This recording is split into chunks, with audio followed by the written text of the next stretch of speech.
لک الحمد یا اللہ الصلاۃ والسلام علیک یا رسول اللہ اما بعد۔ سلسلہ ہے تذکرہ اسلاف کا۔ اس مبارک سلسلے میں ہم اپنے اسلاف کا، اپنے بزرگوں کا ذکر خیر، ان کے یوم ولادت اور عرس کی تاریخوں پر کرنے کی سعادتیں حاصل کرتے ہیں۔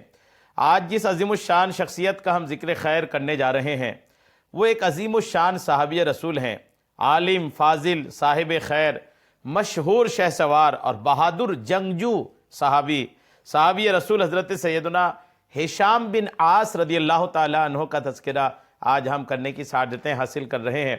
آج آپ کا ذکر خیر ہم اس مناسبت سے کرنے جا رہے ہیں کہ ایک روایت کے مطابق آپ کے شہادت کی تاریخ 28 جمادی الاولیٰ آپ کے وصال کی تاریخ پر آپ کی بارگاہ میں خراج عقیدت پیش کرتے ہوئے یہ بیان ہم آپ تک پہنچانے کی سعادتیں حاصل کر رہے ہیں۔ آپ توجہ کے ساتھ بیان کو سماعت فرمائیے۔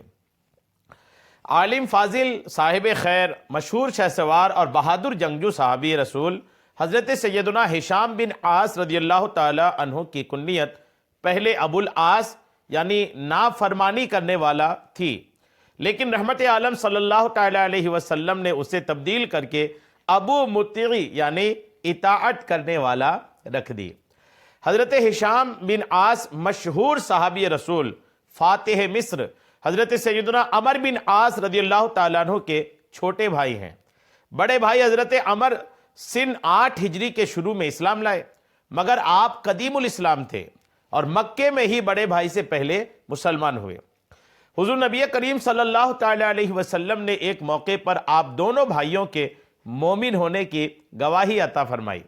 چنانچہ فرمان مصطفیٰ ہوا کہ عاص کے بیٹے ہشام اور عمر دونوں مومن ہیں۔ الحمدللہ، ایک ایمان لے آئے، ابھی ایک ایمان نہیں لائے ہیں، لیکن پیشگی طور پر، ایڈوانس طور پر آقا کریم علیہ السلام، غیب بتانے والے پیغمبر اسلام، یہ خبر دے رہے ہیں کہ عاص کے دونوں بیٹے جو ہیں وہ الحمدللہ مسلمان ہیں۔ یہ آقا کے علم غیب الحمدللہ اللہ کی عطا سے۔ حضرت ہشام بن عاص رضی اللہ تعالی عنہ نے سرزمین حبشہ کی جانب ہجرت کی۔ پھر جب آپ کی ہجرت نبوی علیہ السلام کی خبر آپ کو ملی تو لوٹ کر آپ مکہ آ گئے، مگر آپ کا مشرک باپ اور قوم نے آپ کو مدینہ ہجرت کرنے سے روک دیا اور قید میں ڈال دیا۔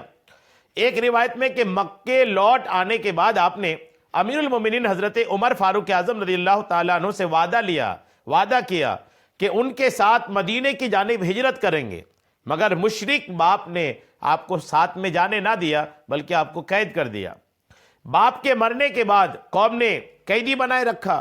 آپ قید سے چھٹکارا پانے کی کوشش کرتے رہے، یہاں تک کہ قید سے خلاصی پائی اور سن 5 ہجری میں غزوہ خندق کے بعد مدینے کی جانب ہجرت کی اور بارگاہ رسالت میں حاضر ہو گئے۔ سن 8 ہجری فتح مکہ کے بعد نبی کریم علیہ السلام نے مختلف اطراف میں لشکر روانہ فرمائے تو آپ 200 افراد کا لشکر لے کر یمامہ کی جانب نکلے۔ الحمدللہ، غور کیجئے کہ کتنی مشکل گھڑیاں یہ صحابہ کرام کاٹا کرتے تھے۔ ایک تو پہلے اپنا وطن چھوڑ کر حبشہ کی طرف جانا پڑا، پھر جب حضور کی ہجرت کی خبر ملی واپس مکہ آئے کہ مکہ سے مدینہ ہجرت کر جائیں گے تو مکہ میں آپ کے گھر والوں نے آپ کو قید میں ڈال دیا، آپ قیدی بنے رہے۔ باپ ختم ہو گئے تو اس کے بعد بھی لوگوں نے آپ کو قیدی بنا کر کے رکھا۔ اللہ کی رحمت نازل ہوئی کہ آپ کو قید سے بھاگنے کا موقع ملا، پھر آپ مدینہ تشریف لا کر کے آقا کریم علیہ السلام کے ساتھ حاضری دی اور اس کے بعد پھر آقا کے ساتھ میں رہے، فتح مکہ میں بھی ساتھ میں رہے، اور فتح مکہ کے بعد آقا کریم علیہ السلام جو مختلف جانب ہر طرف لشکر روانہ فرما رہے تھے تو آپ نے 200 لشکر لے کر کے 200 افراد کا لشکر لے کر یمامہ کی جانب آقا کریم علیہ السلام نے آپ کو بھیجا تھا۔ مسلمانوں کے پہلے خلیفہ امیر المومنین حضرت سیدنا ابو بکر صدیق رضی اللہ تعالیٰ عنہ نے آپ کو ملک روم کی جانب اپنا قاصد بنا کر کے روانہ کیا۔ اس واقعے کے بارے میں حضرت ہشام رضی اللہ تعالیٰ عنہ فرماتے ہیں کہ زمانہ خلافت میں ہم 2 ساتھیوں کو روم کے بادشاہ ہرقل کی جانب بھیجا گیا تاکہ ہم اسے دعوت اسلام پیش کریں۔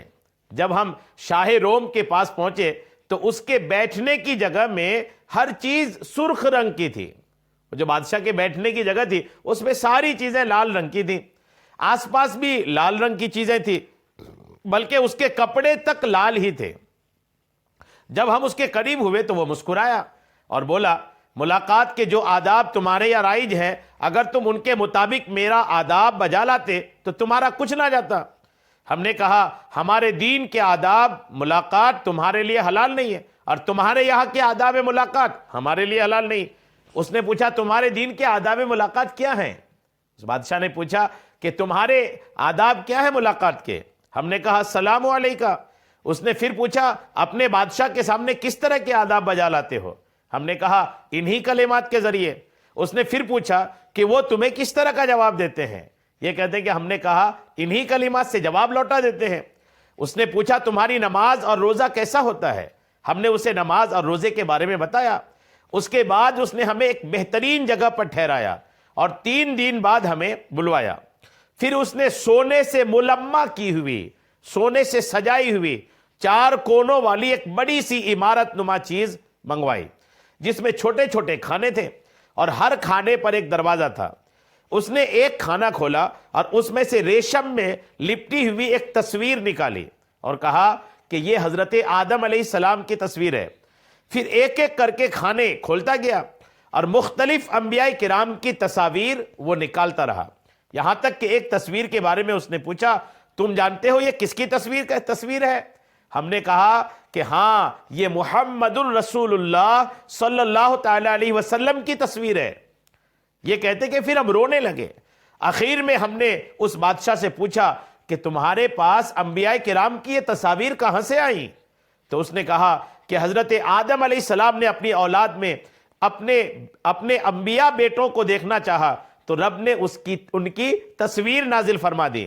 یہ تصویریں سورج غروب ہونے کی جگہ پر موجود تھیں، وہاں سے حضرت ذوالقرنین رضی اللہ تعالی عنہ نے حاصل کی اور حضرت دانیال علیہ السلام تک پہنچا دی۔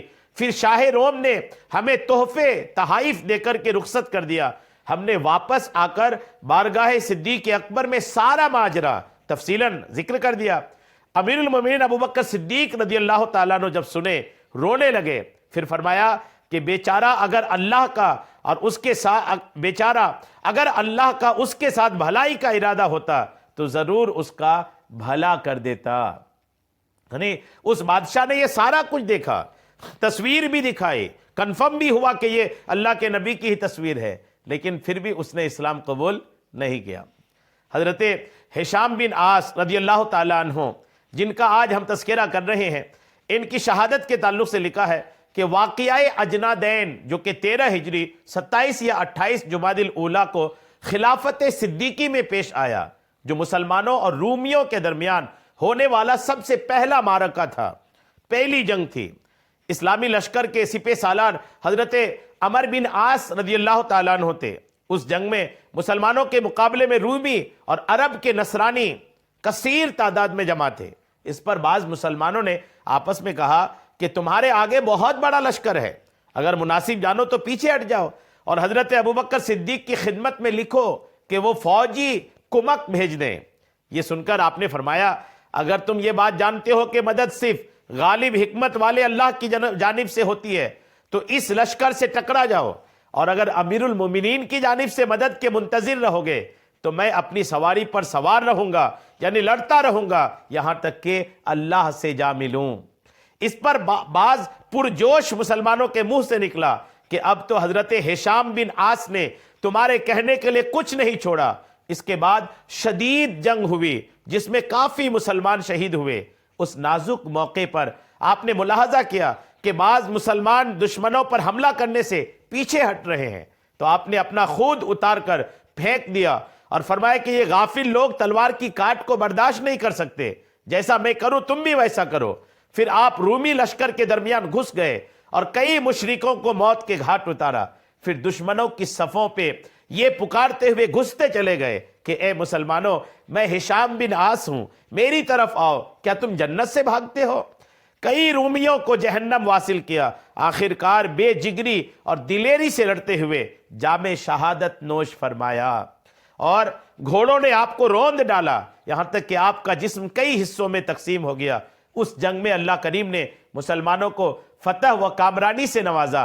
فاتح سپہ سالار بھائی حضرت عمر بن عاص نے آپ کے جسم کے بکھرے ہوئے گوشت، اعضاء اور ہڈیوں کو ایک کھال میں جمع کیا اور انہیں دفنا دیا۔ حضرت سیدنا عمر فاروق اعظم کو جب یہ اندوناک خبر ملی تو ارشاد فرمایا، اللہ ہشام پر رحم کرے، یہ اسلام کے بہت اچھے مددگار تھے، آپ نے اپنے پیچھے کوئی اولاد نہیں چھوڑی۔ کچھ لوگوں نے حضرت عمر بن عاص سے پوچھا کہ آپ دونوں بھائیوں میں کون افضل ہیں؟ عمر بن عاص اور حضرت ہشام بن عاص، کہ آپ دونوں میں کون افضل ہیں؟ ایک روایت کے مطابق آپ نے فرمایا کہ ایک رات میں اور میرے بھائی نے اللہ سے شہادت کا سوال کرتے ہوئے رات گزاری، صبح ہوئی تو میرے بھائی کو شہادت مل گئی اور میں محروم رہا۔ اب اس بات سے ظاہر ہو رہا ہے کہ میرا بھائی مجھ سے افضل ہے۔